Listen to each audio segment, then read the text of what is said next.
അപ്പോൾ വേറെ ഐസ്ക്രീം വാങ്ങിച്ചു തരാം കേട്ടോ. നമ്മുടെ മറ്റേ ഷോപ്പില്ലേ ഐസ്ക്രീം വാങ്ങണം, അവിടെ പോകുമ്പോൾ വാങ്ങിച്ചു തരാമേ. Seat belt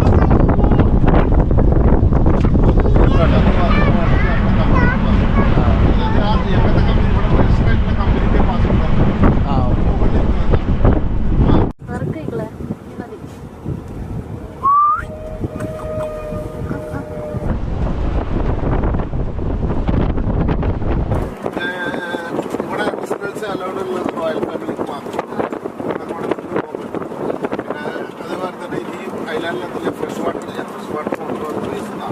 under pipe line ചെയ്തിട്ട് ലോങ് ഉണ്ട് ചെറിയ ആ ഒരു ഏരിയയിൽ